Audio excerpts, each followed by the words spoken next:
भगवान शंकर का पवित्र चरित्र कह रहा, भगवान देवाधिदेव महादेव की पवित्र कथा कर रहा। शिव को तुमसे कुछ नहीं चाहिए।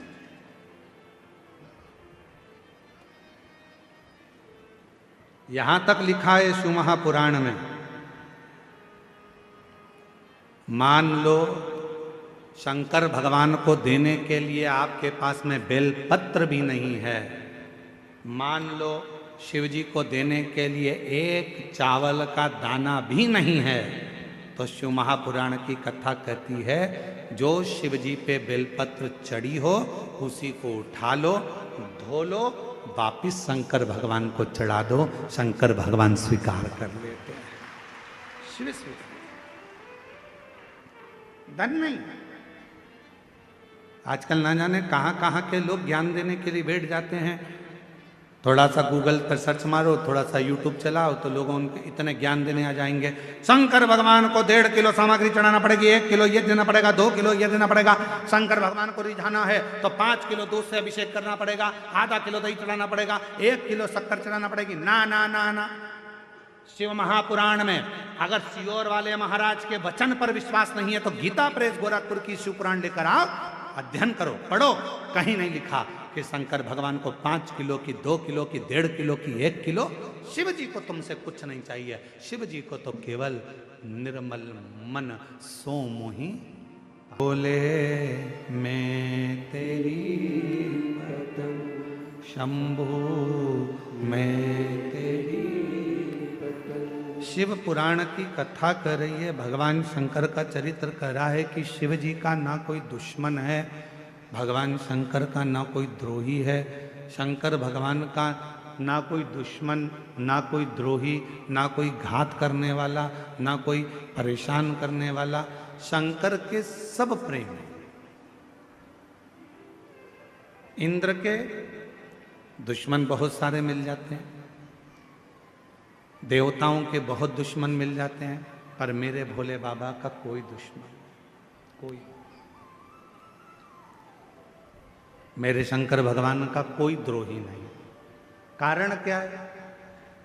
33 कोटि देवता में केवल एक देवता ऐसे हैं, वो देव अधिदेव महादेव ऐसे हैं जो पशु से भी प्रेम करते हैं, पक्षी से भी प्रेम करते हैं, जीव जंतु से भी प्रेम करते हैं, भूतों से भी प्रेम करते हैं, प्रेतों से भी प्रेम करते हैं। और चाहे वो डाकनी हो, पिशाचनी हो, भूत हो, चुड़ैल हो, कोई भी हो, मेरे शिव को मतलब नहीं है कि ये क्या है। मेरे भोले बाबा को मतलब नहीं है कि ये कौन है। मेरे भोले बाबा को तो केवल यह मालूम है कि ये मेरा है, मैंने संसार में जन्म दिया है। अगर ये संसार सागर में पैदा हुआ है, अगर ये संसार सागर में जन्म लिया है, अगर ये संसार सागर में आया है, तो ये मेरा अपना, ये मेरा है।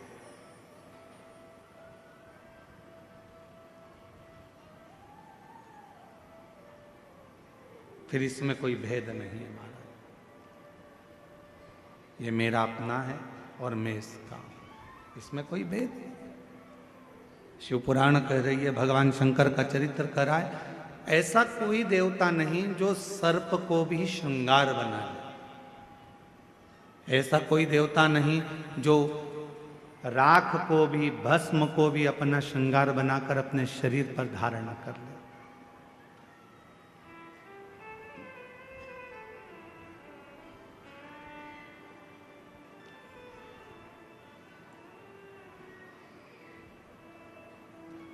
और शिव का डमरू डम डम बोले, अगम निगम के भेदी खोले। शिव का डमरू डम डम बोले, अगम निगम के भेदी खोले। ऐसा डमरू बजाने वाला कोई नहीं, ऐसा डमरू बजाने वाला कोई नहीं, मेरे बाबा से निराला यहाँ कोई नहीं, भोले बाबा से निराला यहाँ कोई इस संसार सागर में भगवान शंकर से निराला दुनिया में कोई नहीं हो सकता। एक पक्षी है, दौड़कर आ जाए शिव की शरण में, शिव उसको स्वीकार कर लेते हैं। एक पशु है, शंकर की शरण में आ गया, शिव ने स्वीकार कर लिया। एक जीव है, शिव के शरण में आ गया, शिव ने स्वीकार कर लिया। कौन है जिसको बाबा ने नहीं दिया?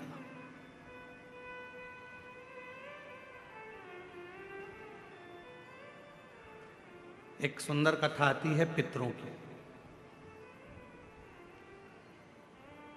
एक बार सारे पितर जानते हो ना आप लोग, जम के तो बोलो, जो चले गए, प्राण छूट गए, जो चले गए, वो पितरों की गिनती में आए।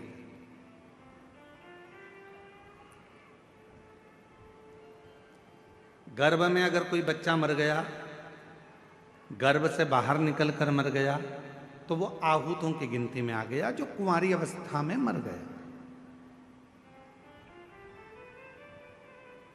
वो कुंवारा चले गया, आहूत हो गया, कुंवारी अवस्था में चले गए। तो पितर, आहूत, ये सब भगवान देवाधिदेव महादेव के पास आ गए और भगवान शिव जी के पास आकर खड़े हो गए।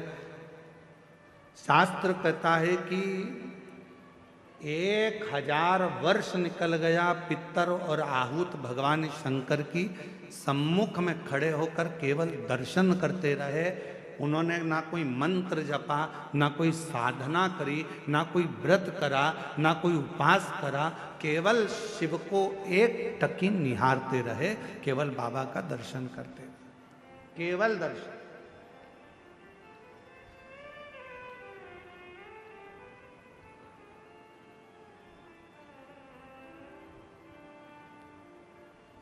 कितना फल है दर्शन का, जरा देखिएगा। 1000 वर्ष तक पितर, आहूत, ये सब शिव जी का दर्शन कर रहे हैं। 1000 वर्ष बोले कुछ नहीं है, ना मंत्र बोला, ना तप करा, ना साधना करी, केवल भगवान का दर्शन किया, खड़े रहे बस भगवान के इंतजार में। भगवान के नेत्र खुलेंगे, बाबा हमको देखेंगे, देखेंगे तब हमें वर देंगे। शिव जी 1000 वर्ष की समाधि में लीन थे।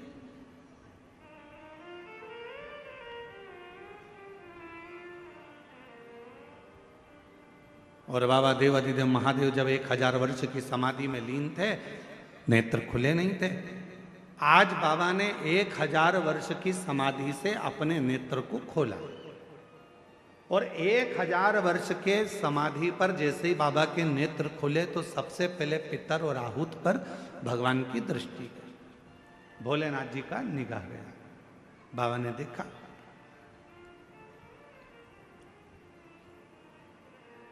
शिव जी ने पितरों को बुलाया, आहूतों को बुलाया और बुलाकर पूछा, क्यों भाई, क्या बात है, तुम यहां खड़े हो, क्या बात है? बस देवाधिदेव महादेव बाबा पूछने ही वाले थे, इतनी देर में नंदी दौड़कर आ गया। और नंदी दौड़कर आया और आते से ही भगवान भोलेनाथ जी से बोला, प्रभु आपने तो इनको अब देखा है, जितने समय से आप तप कर रहे हो उतने समय से ये बाहर खड़े होकर आपका दर्शन कर रहे हैं, इंतजार कर रहे हैं। नेत्र खुलेंगे, बाबा हमें वर देंगे, नेत्र खुलेंगे, बाबा हमें वर देंगे। 1000 वर्ष इन पितरों को हो गया, 1000 वर्ष इन आहूतों को हो गया, आपका दर्शन कर रहे हैं प्रभु, आप इन्हें वर दे दीजिए। शिव जी ने पितरों से पूछा, तुम क्या चाहते, तुम्हें चाहिए क्या? आहूतों से पूछा, तुम्हें क्या चाहिए, तुम बोलो। पितर और आहूत दोनों एक ही बात बोले, प्रभु संसार के लोग श्राद्ध पक्ष में हमको जल देंगे। संसार के लोग जब श्राद्ध आएगा, 16 श्राद्ध 16 दिन के आएंगे, तब ब्राह्मण को भोजन कराएंगे, पिंडदान करेंगे, तर्पण करेंगे, श्राद्ध करेंगे, तर्पण में जल देंगे, तब हमको जल प्राप्त होगा, तब हमको भोजन प्राप्त होगा, तब तक हम भूखे रहेंगे। इसलिए प्रभु एक कृपा कर दो कि ऐसी कोई व्यवस्था कर दो कि घर के लोग, परिवार के लोग, कुटुंब के लोग, कोई भी प्रतिदिन या हफ्ते में एक बार कैसे भी उनके माध्यम से हमें जल प्राप्त हो जाए और हम तृप्त हो जाएं। भगवान देवाधिदेव महादेव ने वर दे दिया पितरों को, आहूतों को। क्यों चिंता करते हो? जब संसार का मनुष्य मेरे शिवलिंग पर जल चढ़ाएगा, वो जल बहकर जब नीचे की ओर आएगा और अशोक सुंदरी से स्पर्श कर कर आगे बढ़ेगा, उसी समय पर आपको वो जल प्राप्त हो जाएगा और सारे पित्र और आहूत तृप्त होते चले जाएंगे। वो जल आपको वहां प्राप्त होगा।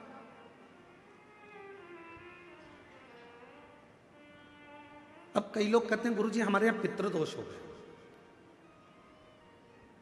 कोई कहते हैं गुरुजी हमारे यहाँ आहूत दोष हो गया, पितृदोष हो गया, हमारे यहाँ ये दोष लग गया, हमारे यहाँ वो दोष लग गया। किसी ने बताया कि हमारे यहाँ कोई टोना कर गया, कोई ने बताया हमारे यहाँ कोई टोटका कर गया, कोई ने बताया हमारे यहाँ कोई ने विद्या कर दी, कोई ने कहा हमारे यहाँ ये हो गया। शिव महापुराण की उमा संहिता कहती है, जो भगवान शंकर को जल चढ़ाता है, जल चढ़ाते समय उसके जितने भी दोष हैं, चाहे पितृ दोष हो, चाहे आहूत दोष हो, चाहे वासुक दोष हो, चाहे कालसर्प दोष हो, जितने भी दोष होते हैं वो सारे दोष अपने आप समाप्त होते चले जाते हैं। और याद रखना, जो भगवान शंकर पर चढ़ा हुआ जल थोड़ा सा झेल कर लेकर आता है और अपने घर के दरवाजे पर छींटता है, दुनिया में किसी की सामर्थ्यता नहीं है कि कोई तुम्हारे ऊपर टोना कर दे या तुम्हारे को तकलीफ दे। किसी की सामर्थ्यता नहीं।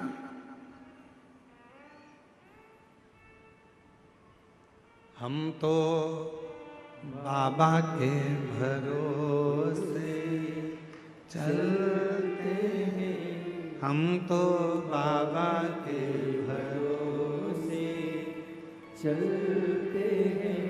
ये दुनिया वाले जलते हैं, ये दुनिया वाले बोलो बोलो जलते हैं। हम तो बाबा के भरोसे चलते हैं, डमरू वाले के भरोसे चलते हैं, काशी वाले के भरोसे चलते हैं, सीहोर वाले के भरोसे चलते हैं, देवघर वाले के भरोसे चलते हैं, डमरू वाले के भरोसे चलते हैं। हम उस पर आश्रित होकर चलें।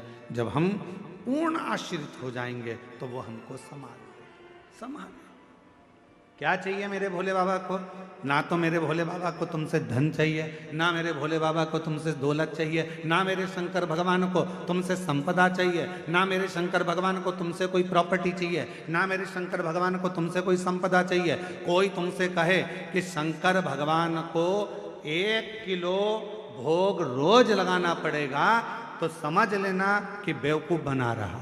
कोई तुमसे कहे कि शंकर जी को 5 किलो दूध रोज चढ़ाना पड़ेगा, समझ लेना कि बेवकूफ़ बना रहा है। कोई तुमसे कहे कि 25 किलो घी का दिया शंकर जी को लगाना पड़ेगा, समझ लेना बेवकूफ़ बना रहा है। अगर कोई तुमसे कहे कि शंकर भगवान को इतना सारा प्रसाद चढ़ाना पड़ेगा तो समझ लेना कि पागल बना रहा है। मेरा भोले बाबा तुम्हारे प्रसाद का भूखा नहीं है, मेरा भोले बाबा तुम्हारे दूध का भूखा नहीं है, मेरा भोले बाबा तो केवल तुम्हारे निर्मल मन का भूखा है, सच्ची भक्ति का भूखा है और हृदय का भूखा।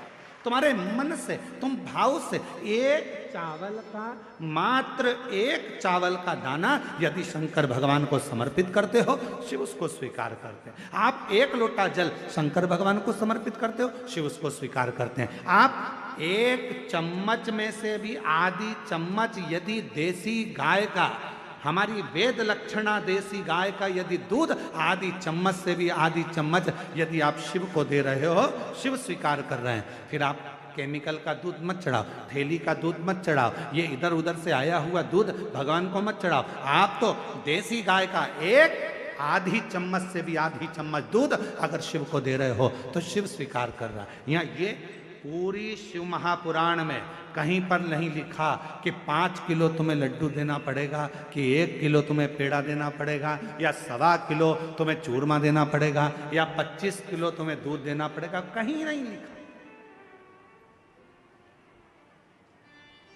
कहीं नहीं।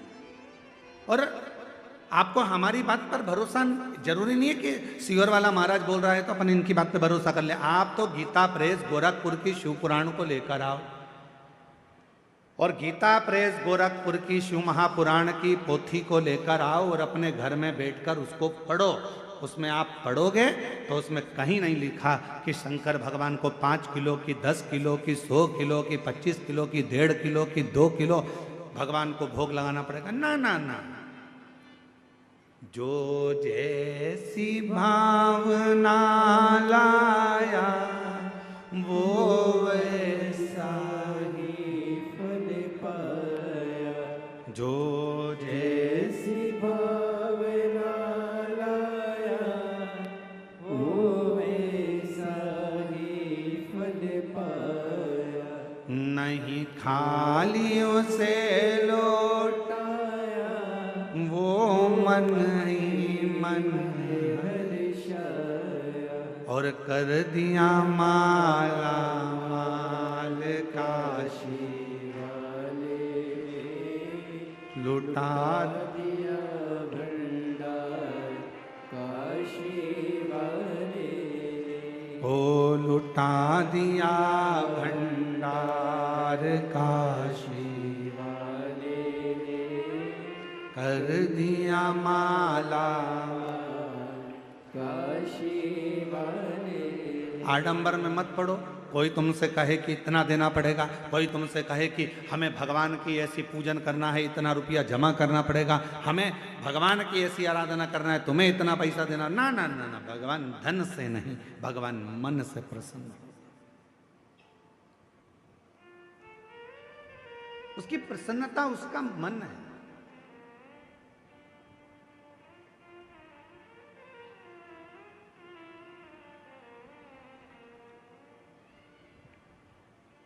कहाँ से लाऊं लड्डू, कहाँ से लाऊं पेड़ा, कहाँ से लाऊं लड्डू, कहाँ से लाऊं पेड़ा। अच्छा, शिव पुराण शिवरात्रि का प्रसंग ध्यान से सुनना जरा।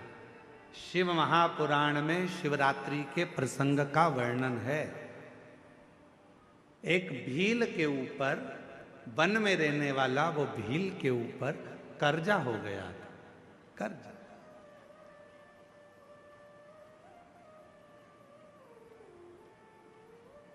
पैसे चुक नहीं रहे थे।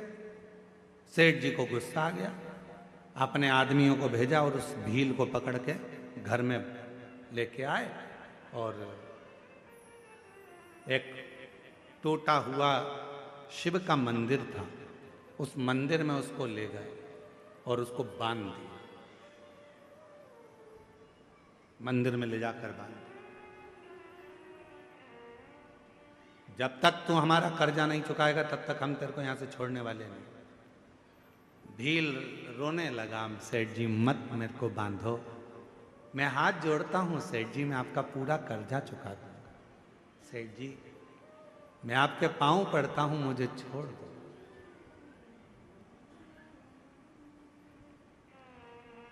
आज का पूरा दिन है, आज की पूरी रात है, कल तक मेरा कर्जा चूक जाना चाहिए। कर्जा नहीं चुका तो फिर लाकर बांध दूंगा और मारूंगा। बस वो भील की आंख से आंसू निकलते रहे। पैसा कहां से लाऊं? मैं तो थोड़ा बहुत जीव जंतु को मारकर मांस एकत्रित कर कर लोगों का वो बेच देता हूं और उसी का धन इकट्ठा हो जाता है। अभी तो 8 दिन हो गए, रोज बन जाता हूं पर कोई जीव जंतु भी नहीं मिलता जिसको मारकर मैं उसका मांस बेचूं और मुझे पैसा मिल जाए। कहां जाऊं, कहां जाऊं,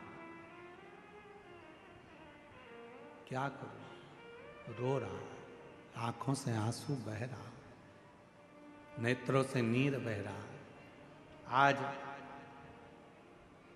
पानी की छाजल भरी, बेलपत्र के वृक्ष के ऊपर रात्रि के समय चढ़ गया। मालूम नहीं है कि आज शिवरात्रि है, उसको ज्ञात नहीं है कि आज शिवरात्रि है।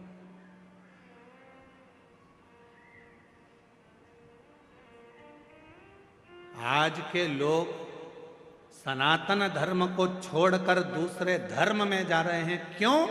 क्योंकि वो सोचते हैं कि उस धर्म में जाएंगे तो वहां हमें बहुत सारा चमत्कार देखने को मिलेगा।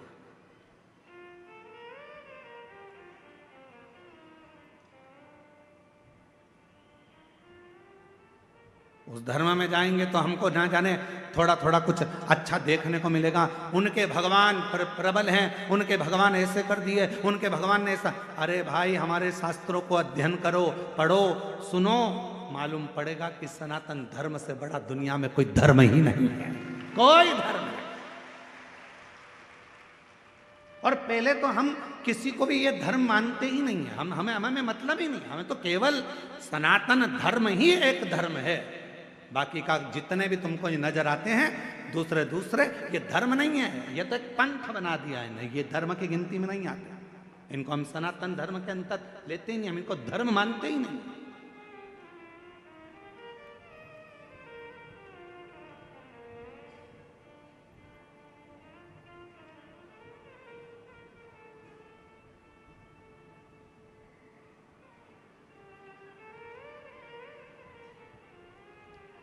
एक व्यक्ति ने देवघर में एक प्रश्न किया, क्यों गुरुजी,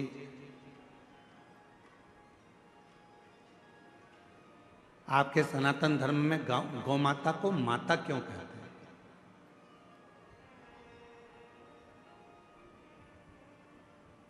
गाय को माता क्यों कहते हैं? हमने कहा भाई, तुम सनातनी नहीं हो? कहा नहीं, हम दूसरे को मानते। हमने कहा ठीक है।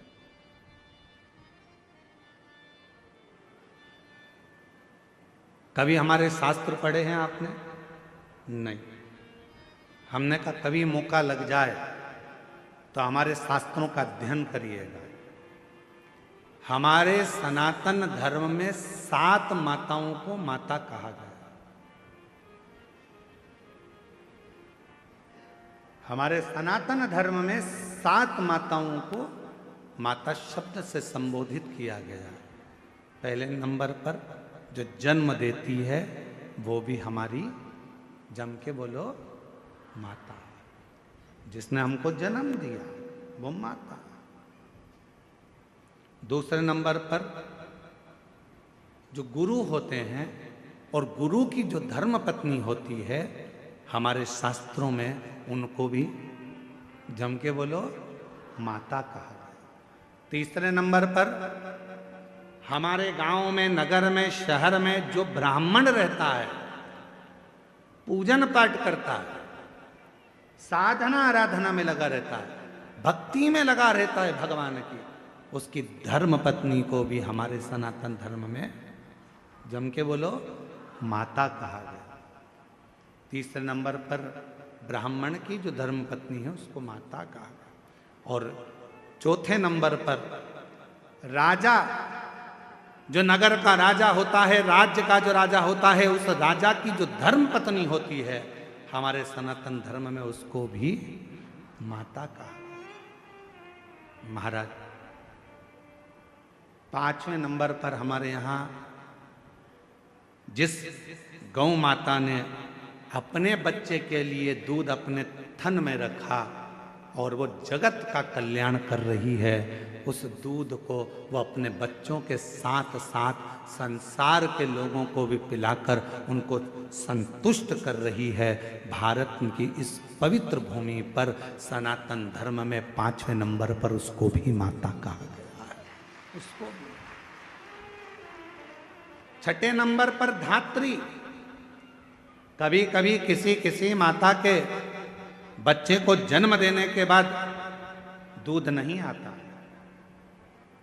कभी कभी किसी किसी माता को बच्चे को जन्म दिया माता ने और उसको दूध नहीं आता, तो वो क्या कहती है, मेरा बच्चा भूखा मर जाएगा, कोई इसको दूध पिला दो। और वो बच्चे को कोई दाई हो, कोई सेविका हो, कोई हो, और वो उस बच्चे को दूध पिलाती है। तो हमारे यहाँ शास्त्र में उस धात्री को भी माता कहा गया है, उस धात्री को भी माता, छठे नंबर धात्री को भी मां कहा। और हमारे शास्त्रों में सनातन धर्म में 7वें नंबर पर ये वसुंधरा को, ये पृथ्वी को, ये भूमि को, ये धात्री को, ये वसुंधरा को, पृथ्वी को, भूमि को भी हमारे यहाँ माता से संबोधित किया गया, जो हमेशा देती रहती है, तुमसे कुछ लेती नहीं, कुछ नहीं।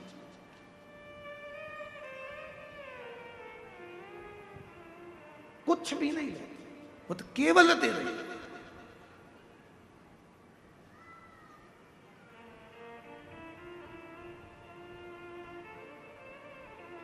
उसका काम है केवल देना ही देना। क्या देती है गौ माता? आपसे दरवाजे पर खड़े होकर मात्र एक रोटी की चाह करती है गौ माता। दरवाजे पर आकर गौ माता कब खड़ी होती है? शिव महापुराण की कथा कहती है, यदि तुम्हारे घर के दरवाजे पर मुख कर कर गाय तुम्हारे घर की ओर देखती है, गौ माता तुम्हारे घर की ओर मुख कर कर जब खड़ी होती है और उसकी श्वास जब तुम्हारे घर के अंदर जाती है, तुम अंदर जाकर एक रोटी लाकर उसको देते हो, उतनी देर में वो खड़ी खड़ी अपनी श्वास को तुम्हारे घर के अंदर छोड़ती है। अर्थात तुम्हारे यहाँ कोई बहुत बड़ा दुख आने वाला था, तो वो गौ माता अपनी श्वास से अंदर शिव की स्तुति करती है, श्वास को छोड़कर जो दुख आने वाला है उसको निगल लेती है, और वो गौ माता एक रोटी लेकर तुम्हारे दरवाजे से चली जाती है। चलिए, आज कितना कितना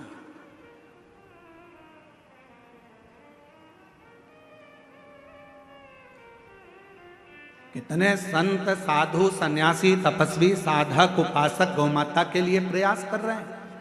कितने कितने संत लगे हैं, कितने कितने साधु लगे हैं, कितने कितने सन्यासी लगे हैं, जो किसी ना किसी रूप में गौ माता को बचाने के लिए, गौ माता की सुरक्षा के लिए प्रयास कर रहे हैं। क्यों बचाना चाहते हैं? उनको बचाने का केवल एक कारण है कि जो गौ माता जगत में आकर जिसके अंतर्गत 33 कोटि देवता विराजमान होते हैं, वो गौ माता हमारे घर के सारे दुख को हर लेती है, सारे सुख प्रदान करती है। तो हमारे यहाँ शिव महापुराण की कथा कहती है, 7 माता हैं। जो जन्म देने वाली है वो भी माता है, गुरु की जो पत्नी है वो भी माता है, ब्राह्मण की जो पत्नी है वो भी माता है, राजा की जो पत्नी है वो भी माता है। गौ माता को माता कहते ही हैं, और धात्री जो दूध पिलाई है वो भी माता है। और यहाँ शास्त्र कहता है जो पृथ्वी हमेशा देती ही रहती है, जो वसुंधरा हमें प्रदान करती रहती है, वो भी माता, वो भी। हम इनका ऋण कभी नहीं चुका सकते, हम इनका ऋण नहीं चुका सकते।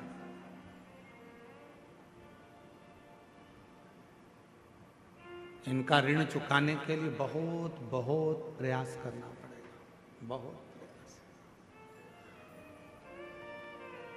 कितना सुंदर कहा है, एक व्यक्ति कहता है कि गुरुजी मैंने कभी कोई कर्जा नहीं लिया और मरूंगा तो बिना कर्जे के जाऊंगा। अब उसका शब्द सुना तो हमको बहुत तेज हंसी आई। हमने कहा ऐसा तो हो नहीं सकता कि तू बिना कर्जे के चले जाए। हे गुरुदेव, मैंने अपनी जिंदगी में कोई कर्जा नहीं लिया, पर मरूंगा तो बिना कर्जे के मरूंगा। 1 रुपए का कर्जा लेकर नहीं जाऊंगा, किसी का कर्जा लेकर नहीं मरूंगा। पर हमारा तो शास्त्र कहता है कि व्यक्ति बिना कर्जे के मरता ही कहाँ, मरेगा अंतिम संस्कार होगा, लकड़ियां शरीर के नीचे लगाई जाएगी। तो इस वसुंधरा का ऋण, इस वन का ऋण, इन वृक्षों का ऋण, इस पृथ्वी का ऋण तेरे माथे पर रह जाएगा। इसलिए निवेदन है, ये मत कहना कि कर्जा लेकर नहीं मरूंगा। कर्जा चुकाना है, मरने से पहले कर्जा चुकाओ, और एक प्रयास जरूर करो कि मरने से पहले एक पेड़ जरूर लगा कर जाओ, एक वृक्ष लगा कर जाओ, तो तुम कर्जे में नहीं रहो, तुम कर्जे से मुक्त होकर मरो, कर्जे से। इसलिए इस वर्ष 2026 में फरवरी माह में जो महाशिवरात्रि आ रही है, विठले सेवा समिति और आप और हम सब मिलकर उसको ग्रीन शिवरात्रि मना रहे हैं। कौन सी शिवरात्रि है? ग्रीन शिवरात्रि, हरित शिवरात्रि। ग्रीन शिवरात्रि का मतलब यह है कि शिवरात्रि के दिन पूरे दुनिया में जितने भी शिव भक्त हैं, भगवान शंकर के उपासक हैं, 2026 में फरवरी महीने में 3 दिन तक शिवरात्रि के 2 दिन पहले से एक छोटे से बेल वृक्ष की, बेल के पौधे की, बेलपत्री के पौधे की पूजन करो, शंकर जी के मंदिर में उसकी आराधना, अपने घर के अंदर उसकी आराधना करो। और शिवरात्रि के दिन एक साथ पूरी दुनिया में, पूरी पृथ्वी पर करोड़ों लोग एक साथ बेलपत्री का पौधा जहाँ तुमको मौका मिल जाए वहाँ लगाना, और रोज प्रतिदिन उसमें जल चढ़ाना, जिससे वो पौधा बड़ा होगा। अपन मर भी जाएंगे तो अपने हाथ का लगा हुआ वो पौधा पेड़ बनेगा, और उसकी बेलपत्र शिव जी को चढ़ती रहेगी और अपना आनंद पाते रहेंगे। इसलिए उसको ग्रीन शिवरात्रि कहा। एक ग्रीन शिवरात्रि का ये अवसर 2026 में जो फरवरी के महीने में महाशिवरात्रि आ रही है, उसको संपूर्ण दुनिया, संपूर्ण विश्व उस शिवरात्रि को ग्रीन शिवरात्रि के रूप में माने। लगाओ एक एक पौधा, भगवान शंकर के नाम का बेलपत्र के पौधे का स्मरण करो, लगाओ, अपने जीते जी एक पौधा लगा कर जाओ, जिससे मरने के बाद हम शंकर की पूजा नहीं कर सकते तो हमारा लगाया हुआ वो पेड़ बेलपत्री का, उस वृक्ष की पत्ती टूटकर शंकर जी को चढ़ेगी। अब ये तुम बेलपत्री लेके आए हो, ये बेलपत्री तुम लेके आए हो, शंकर जी को चढ़ाया, मेरी जीजियां सिर पे पल्लू ले लेके और बेलपत्री बड़े प्रेम से चढ़ा रही थी, तो हम उनका मुंह देख रहे थे, तो हम सोच रहे थे ना जाने कहाँ कहाँ के पेड़ की, ना जाने किस किस ने पेड़ लगाया होगा, भगवान जाने जिसने पेड़ लगाया होगा उसकी बेलपत्र टूटकर शिवपोथी पर आ रही है। ये चढ़ाने वाले तो धन्य हैं, पर इनसे ज्यादा धन्य है वो व्यक्ति जिसने ये पेड़ लगाया था और जिसकी बेलपत्र शिव जी की।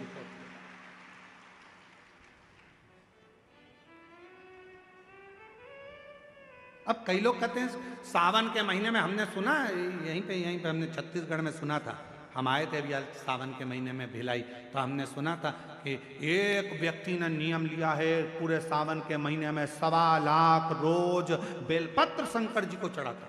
1.25 लाख।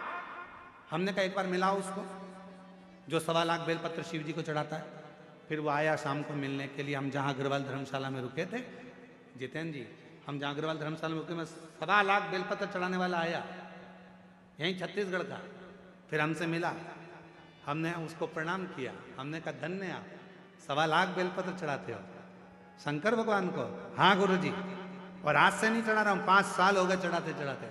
हमने कहा ठीक है, अब ये बताओ 1.25 लाख बेलपत्र आप शिव जी को चढ़ाते हो, आपने कितने बेलपत्री के पेड़ लगाए?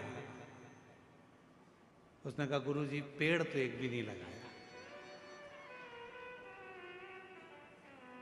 पेड़ एक भी नहीं लगाया।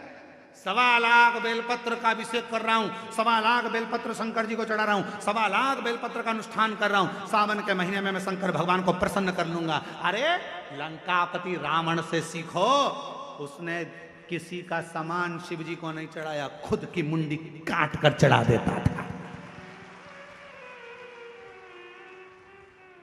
स्वयं की शीश काट कर शिव जी को देता था। तुम कुछ नहीं कर सकते, 1.25 लाख बेलपत्र का नियम लिए हो, तो पहले 1.25 लाख बेलपत्र के लिए कम से कम 2-5 हजार पेड़ तो लगाओ। पेड़ लगाओगे फिर बेलपत्र निकालो, फिर शिव जी को चढ़ाओ।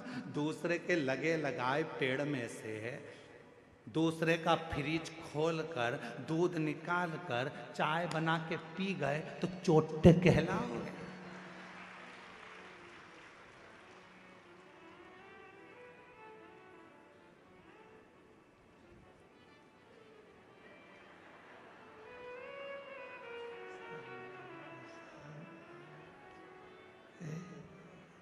श्री शिवाय नमस्ते, श्री शिवाय नमस्ते।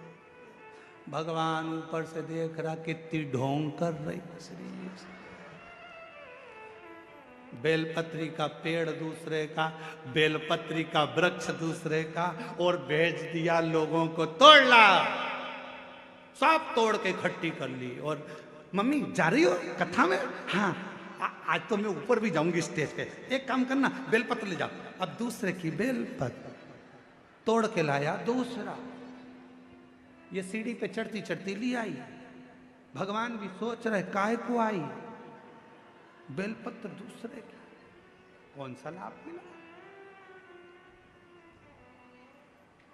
तैयारी कर लेना, 2026 में फरवरी महीने में जो महाशिवरात्रि आ रही है, एक छोटा सा पौधा लेकर रख लेना या बीज से लगाकर रख लेना।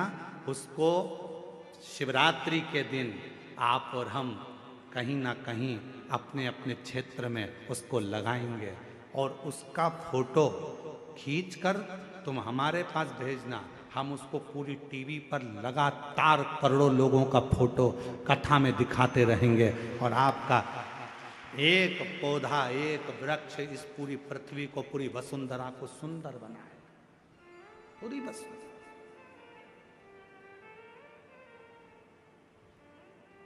बोलो बोलो, तैयार हो? जम के तो बोलो। पड़ोसन, नहीं तुमसे नहीं बोल रहा, तुम्हारे पड़ोसी टेंट वाले से पूछ रहा है। उधर वाले तैयार? इधर के पड़ोसी तैयार? बस तो फिर दोनों हाथ उठाकर हारा हारा ग्रीन शिवरात्रि मनाओ। अब की बार 2026 की महाशिवरात्रि ग्रीन शिवरात्रि हो। मेरी वसुंधरा, मेरी पृथ्वी, मेरी भारत माता फिर हरी भरी हो।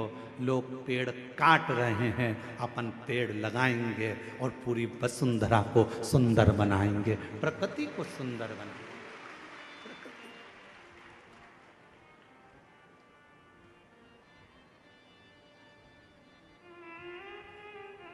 शिव है, शंकर, मां है। शिव कथा कर रही, भगवान शिव की अविरल भक्ति।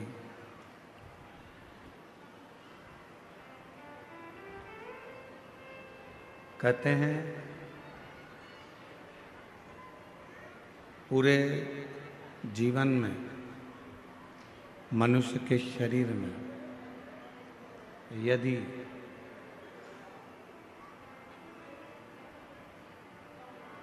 एक मिनट का भी शिव नाम हमारी जिह्वा पर आ जाता है तो हमारा संपूर्ण जन्म जो हमने मानव देह का लिया वो पूरा कृतार्थमय हो जाता है, धन्य हो जाता है।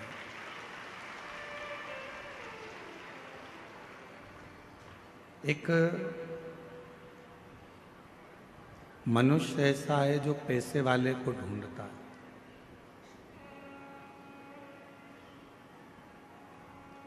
केवल एक मानव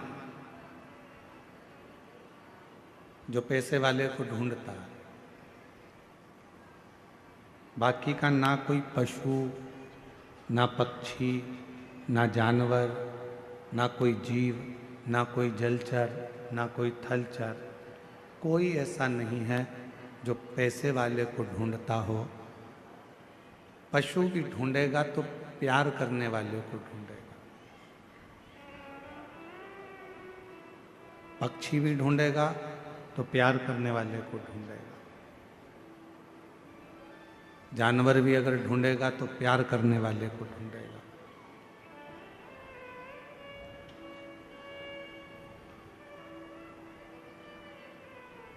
मनुष्य पैसे वाले को ढूंढता है, मानव धन वाले को ढूंढेगा, पर जानवर पशु पक्षी कभी पैसे वाले को नहीं ढूंढता।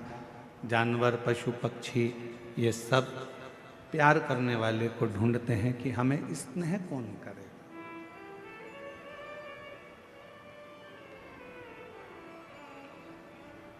एक क्षण का यदि प्रेम किसी पशु को, किसी पक्षी को, किसी जानवर को मिल जाता है तो वह आपसे दूर नहीं जाता और आपके पास आता है।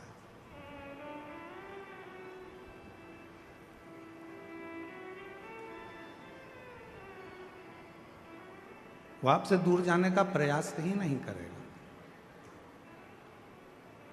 आप खुद प्रैक्टिकल कर कर देख सकते हो कि जब हम किसी जीव को स्नेह करते हैं, प्यार करते हैं, प्रेम करते हैं, कोई छोटा सा कुत्ता भी है, श्वान है, पक्षी है, पशु है, हम उसको थोड़ा सा प्रेम देते हैं और वो पशु, वो पक्षी, वो जीव, वो जानवर हमारे करीब में आता चले जाता है, पास में आता जाता है। बिल्ली का बच्चा देखो तो बिल्ली के बच्चे को प्रेम कर लो, थोड़ा सा हाथ फेर दो, थोड़ा सा स्नेह कर लो तो बिल्ली का बच्चा हमारे पास में आएगा, फिर वो हमको ढूंढता रहेगा। श्वान को देखो, कुत्ता को, तो कुत्ता को भी आप थोड़ा सा प्यार कर लीजिए, वो श्वान, वो कुत्ता भी हमारे पास में आता जाए। क्या चाहिए इनको? केवल प्रेम, केवल प्यार, केवल स्नेह, केवल तुम्हारा समर्पण, केवल तुम्हारा स्नेह उस जीव को चाहिए, उस पशु को चाहिए, उस पक्षी को चाहिए, केवल प्रेम।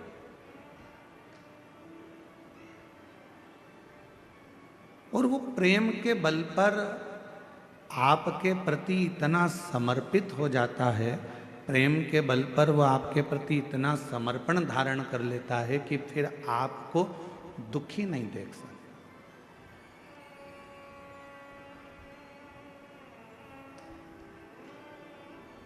मनुष्य धन के पीछे भाग रहा है, मनुष्य पैसे वाले को ढूंढ रहा है और पशु पक्षी जीव जंतु प्यार को ढूंढ रहे हैं। शिव महापुराण की कथा कहती है, भगवान देवादिदेव महादेव का चरित्र कहता है, यदि इस पूरे संसार सागर में, पूरे संसार सागर में यदि प्रेम के बल पर अगर प्रेम मिल रहा है तो समझ लेना कि तुम जिंदगी के सबसे ज्यादा किस्मत वाले व्यक्ति हो, जिसको प्रेम के बदले में प्रेम मिल रहा है। आज के जमाने में लोगों ने पैसे से प्रेम को तोल लिया।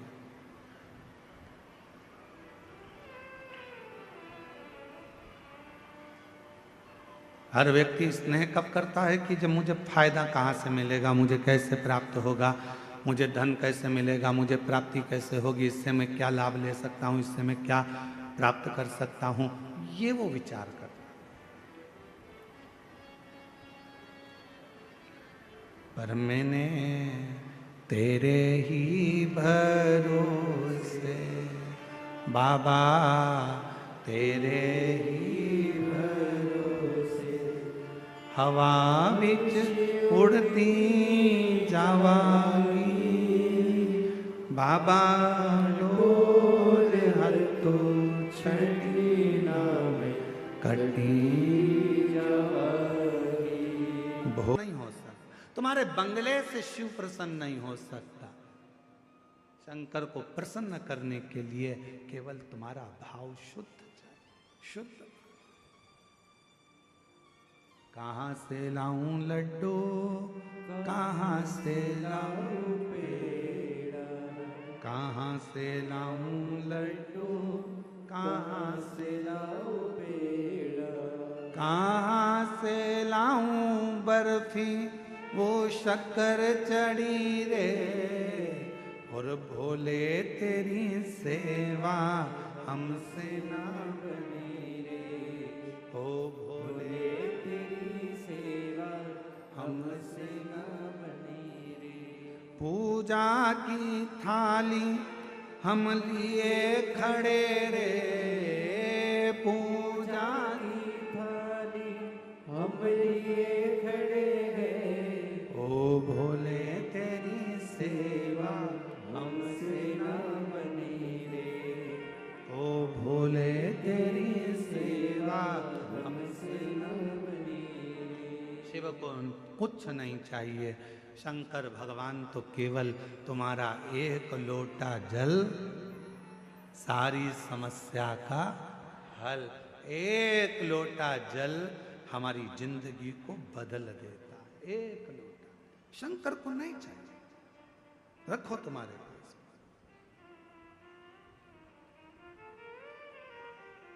तुम्हारा धन, तुम्हारी दौलत, तुम्हारी संपदा, तुम्हारा वैभव, तुम्हारी सत्ता, सब तुम्हारे पास। शिव को दौलत से मत रिझाओ, शंकर भगवान को वैभव से मत रिझाओ।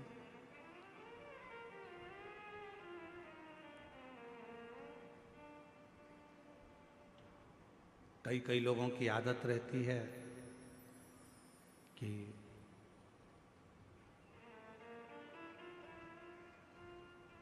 मेरे पास इतना धन है, मैं ऐसा कर सकता हूं।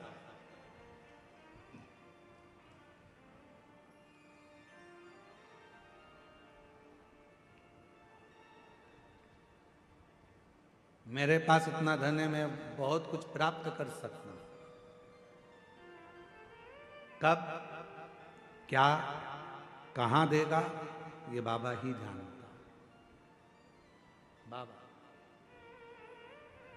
कभी आप लोगों ने टीवी पर सुना होगा, माननीय छत्तीसगढ़ शासन के जो माननीय मुख्यमंत्री जी हैं विष्णुदेव साय जी, उनकी जो धर्मपत्नी है श्रीमती कौशल्या देवी साय जी,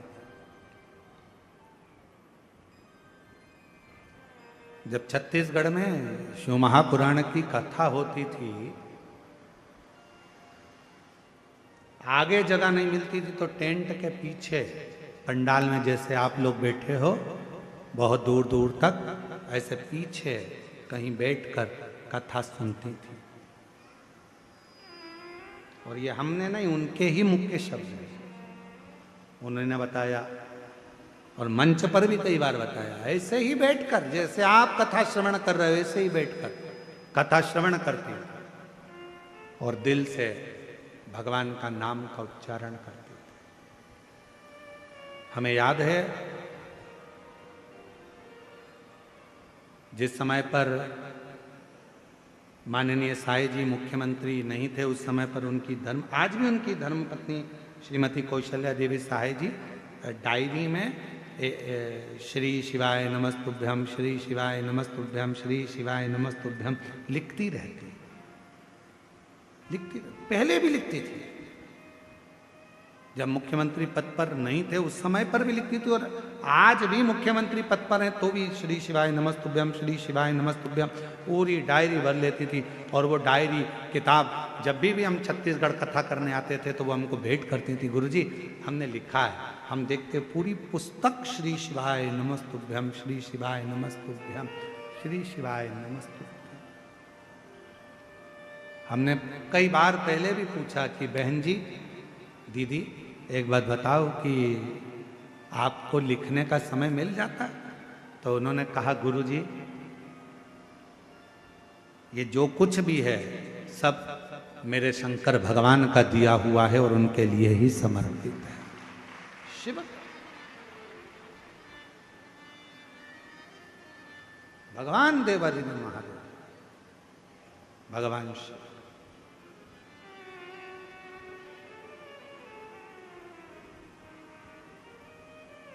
हमें कभी कभी स्मरण में आता है,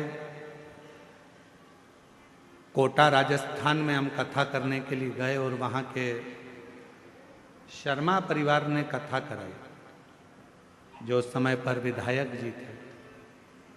और अभी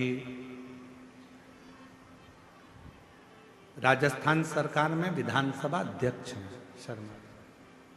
जब उन्होंने कथा कराई तो हमने उस समय पर उनसे पूछा कि ये शिव महापुराण कथा कराने का मन में भाव कैसे प्रकट हो गए। तो उनके शब्द थे शर्मा जी के कि गुरुजी, मेरी धर्म पत्नी और हम जितना समय मिलता है, जितना भी समय मिल जाए, 10 मिनट, 15 मिनट, आधा घंटा, 20 मिनट, 25 मिनट आपकी कथा रोज श्रवण करते हैं। और बाबा की ऐसी कृपा है कि वो कथा हृदय को छूती है। और आज जो कुछ भी है ये सब शिव का ही तो है, शंकर का ही तो है, शंकर की कृपा से। कहीं पर भी बैठो, बाबा को तुम्हारा धन नहीं, बाबा को तुम्हारी दौलत नहीं। यहाँ पर बालोद वाली प्रतिभा दीदी बैठी हुई है, चौधरी जी, हमने एक बार उनसे भी पूछा, हाँ ये बैठी, तो हमने इनसे भी कहा कि बाबा की कैसी कृपा। तो ये भी पहले आती थी, इतनी आगे इनको जगह नहीं मिलती थी, सबसे आखिरी में लास्ट में कहीं जगह मिल जाती थी, बैठ जाती थी। तो बाबा ने कृपा कर कर, बाबा तो बाबा है भोलेनाथ, कब किसका हाथ पकड़कर कहाँ बिठा दे ये उसके ऊपर निर्भर करता है। और आज फिर कहते हैं जितेंद्र जी, इस पवित्र व्यासपीठ से वर्णन करते हैं, जितने भी शिव भक्त शिव महापुराण की कथा को श्रवण कर रहे हैं, आपने ये पवित्र कथा इस क्षेत्र में, आदिवासी वनवासी क्षेत्र में जो कराई है, आज पूरा आदिवासी वनवासी जितेंद्र जी बड़े प्रसन्न हैं आपसे। तो हम तो कहेंगे, आज भी यहाँ कहकर जा रहे हैं, जो जिस भाव से कथा श्रवण करेगा, मेरा भोले बाबा तुम्हारा हाथ पकड़कर तुमको किस सिंहासन पर बिठाएगा तुम ही जान सकते, किस सिंहासन। और तेरी कृपा का क्या है भरोसा, कब किस पर हो जाए जरा सी हम पर कर दो, जरा सी हम पर कर दो। बोलो बोलो बोलो, सब बोलो कच्चे गांव वाले, तेरी कृपा का क्या है भरोसा, कब किस पर हो जाए जरा सी हम पर कर दो, जरा सी हम पर कर दो। जिस पर भी हो गई तेरी कृपा करुणा, वो भव पार हुआ, भव पार हुआ। पापी हो चाहे जितना, उसका भी बाबा उद्धार हुआ, गिद्ध अजामिल गणिका जैसे तेरे मन को भाए, जरा सी हम पर कर दो, जरा सी हम पर कर दो। तेरी कृपा का क्या है भरोसा, कब किस पर हो जाए जरा सी हम पर कर दो, जरा सी हम पर कर दो। कब, कहाँ, कैसे कृपा करता है ये वही जान सकता है। कहाँ बैठे हो आप लोग?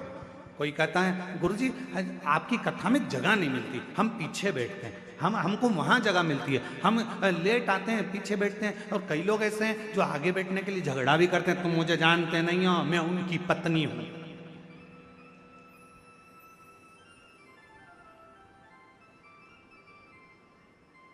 अब दरवाजे पे तो सारे पुरुष खड़े होते हैं और तुम चिल्ला कर कहती हो तुम मुझे जानते नहीं हो, मैं उनकी पत्नी हूं। और अगर वो कह दे तो तू भी मुझे नहीं जानती, मैं उसका पति हूं।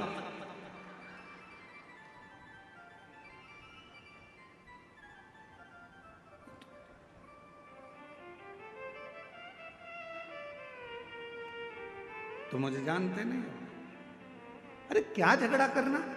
आगे बैठने के लिए हमको आगे बैठना है, हमको आगे बैठना, हमको इसी कंपाउंड बैठना, हमको वहां बैठना, हमको वहां बैठना, हमको वहां, ना ना ना ना, जहां जगह मिल जाए बाबा के पूरे पंडाल में, जहां तुमको मौका मिल जाए वहां बैठकर दिल से, हृदय से बाबा की कथा सुनो। आरती हो, आरती के बाद जब उठो वहाँ की मिट्टी को अपने मस्तक पर चढ़ाओ, हृदय से लगाओ, बाबा से झोली पसार कर प्रार्थना करो, बाबा मेरे दुख काट देना, बाबा बहुत तकलीफ में हूँ, मेरे कष्टों को मिटा देना, बाबा तेरी कृपा बनाना। सुना है पंडाल में बैठकर कथा सुनने वाले को तो 3 महीने में जो मांगो वो दे देता है, बाबा मैं भी तेरे दरवाजे पर कथा सुनने आई हूँ, हे मेरे भोलेनाथ कृपा करना, मेरी झोली खुशियों से भर देना, ऐसी कृपा करना। उससे प्रार्थना करो, उससे विनय करो, उससे निवेदन करो। और कथा करने पंडाल में तो जाते भालू तो भालू, पर हमारे जहाँ हम ठहरे थे इनके घर पर, वहाँ भी आजू बाजू घूमने आ जाते मिलने के। महाराज आप इन जैन साहब से पूछना, देव कुमार जी से जो कोकपुर कथा करा, 5 पंडाल कथा के कथा सुनने के लिए गए, जहाँ जगह मिल जाती थी वहाँ बैठ जाते थे, सेवा करते थे, कचरा मिल जाता कचरा को उठाकर, जो भी कचरा पड़ा रहता उसको भरकर एक जगह पर ले जाकर रख देते, सब करते। अब एक दिन इनके मन में आया कि 5 कथा हो गई, बाबा ऐसी कृपा कर दे कि कथा मेरे गांव में कोकपुर में हो जाए। 5 पंडाल कथा लोग सुनते हैं, और छत्तीसगढ़ वालों की तो किस्मत इतनी ज़्यादा प्रबल है कि इनको 5 कथा सुनने के लिए छत्तीसगढ़ छोड़ना ही नहीं पड़ता, छत्तीसगढ़ में ही 5 कथा मिल जाती है।